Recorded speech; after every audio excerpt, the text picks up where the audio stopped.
బ్యాంకులు ప్రజల ఎదుగుదలకు వెన్నుదన్నుగా నిలవాలన్నారు ఆర్థిక శాఖ మంత్రి ఈటెల రాజేందర్. మాదాపూర్ శిల్ప కళావేదికలో జరిగిన ఎస్బీహెచ్ ప్లాటినం జూబ్లీ వేడుకల్లో పాల్గొన్న ఆయన రుణాలు ఎగ్గొట్టేవారి చేతుల్లో ప్రజల సంపద చిక్కకుండా చూడాలన్నారు. ఎస్బీహెచ్ను తెలంగాణ సొంత బ్యాంకుగా భావిస్తామని చెప్పారు.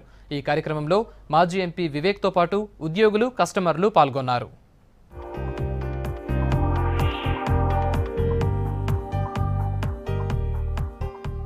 తెలంగాణ ప్రభుత్వం ఇవాళ ఎస్బీహెచ్ని మా బ్యాంక్గా భావిస్తాం. అంటే తెలంగాణ మట్టి మీద, తెలంగాణ గడ్డ మీద ఆనాడు ఉద్భవించి 74 వసంతాలు పూర్తి చేసుకొని 75వ వసంతాలు అడుగుపెట్టి ఖచ్చితంగా రేపు సెంటనరీ సెలబ్రేషన్స్ కూడా గొప్పగా జరుపుకునే అవకాశం వస్తుంది. ఇవాళ వ్యవసాయం ఇంత సంక్షోభంలో ఉన్నప్పటికీ కూడా గొప్పగా రిటర్న్ చేసేటువంటి వాళ్ళు రైతులు మాత్రమే, చిన్న సన్నకారు రైతులు మాత్రమే, మా రూరల్ ఉమెన్ మాత్రమే.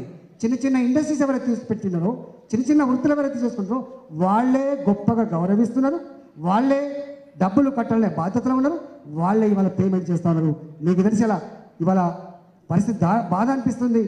కొద్దిమంది వ్యక్తులే ఇవాళ లక్షల కోట్ల రూపాయలు తీసుకొని ఇవాళ విల్ఫుల్ డిఫాల్టర్స్గా ఉన్నటువంటి పరిస్థితి చూస్తున్నాం. కాబట్టి ఇవాళ బ్యాంక్స్ ఇవాళ ఉన్న ఈ పరిస్థితిలో మళ్ళీ రీథింక్ చేయాల్సిన అక్కడ ఉన్నది.